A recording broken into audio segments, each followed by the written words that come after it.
Okay, we're working on the Mazda B2200 again on the Kia engine swap.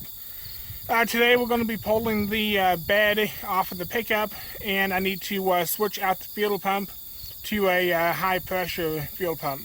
They say it has to run like a minimum of 50 psi, and I have a fuel pump that should be good in a Mazda B2600 that is fuel injected. So I'm going to be pulling the beds off of both pickups, and I'm going to be robbing the fuel pump out of the 2600, and I hope it's going to go right into the 2200. I am also going to be swapping out the axles between the two pickups, because the 2600 axle is a little bit higher geared, and I'd like to have a little bit of higher gearing, being I'm going with the bigger Kia engine. So it'll be kind of nice to be able to hopefully get a little bit of a better mileage, and I suppose I'm going to get a better mileage with the Kia engine anyway, so maybe this axle swap will also help that out.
Two hours later.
got these removed out of both pickups.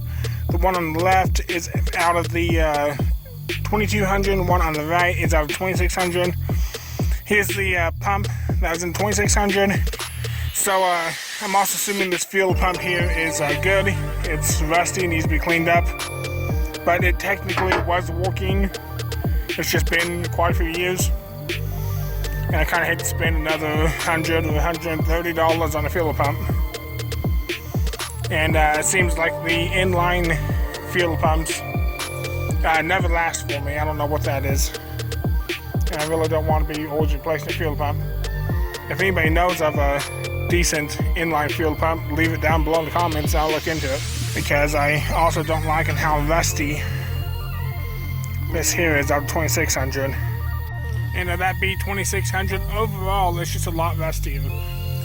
That 2200 that I have, it's a really clean pickup. It's a lot cleaner than really what I thought it was. I don't know, I'm assuming it just wasn't driven in town as much on highways. And I live kind of out here in the middle of nowhere, and I bought from somebody locally here.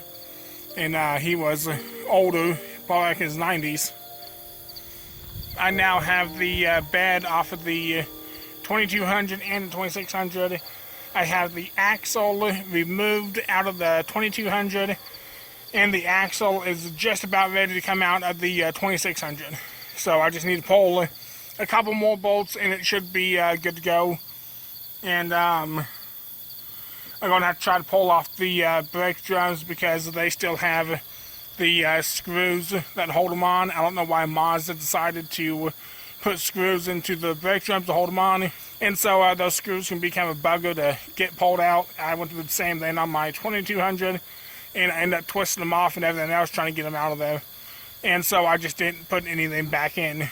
So I haven't had any issues, and it's kind of dumb that they're in there to begin with. So I'm needing to pull off the brake drums. I need to borrow a tool to try to get those screws out. And I want to switch over the brakes. The brakes on the 2200 are fairly new. It's same with the wheel cylinders. I just put those on not long ago, so I might as well go and switch them over to the new axle. Hey, be sure to also check out the video I have in this mobility dipper loader. I posted up a while ago on YouTube, so if you're interested on what this loader is and what all it can do, so be sure to check that video out. Okay, that's probably going to do it here for this video. Please like and leave a comment. And if you haven't subscribed already, be sure to subscribe and hit that notification bell. I have a lot more videos coming out here on this Mazda pickup, and a lot of other videos after this Mazda pickup. So be sure to hit that notification bell so you know when new content comes out. I'm putting out a new video every Tuesday and Friday, so you're not going to want to miss them. Coming up here in the next video is going to be building the header exhaust manifold. And I passed it off to my brother because I wanted something to actually work. And there's already been some photos in a video released of it on Instagram. And if you haven't been following me on Instagram, you can do so right here at the bottom of the screen there. And I try to post on Instagram daily, and I put content on there that I normally don't put on my YouTube videos. And I also, you'll be able to see stuff as it happens and not have to wait till it comes out in my videos. So I appreciate you watching. Thank you.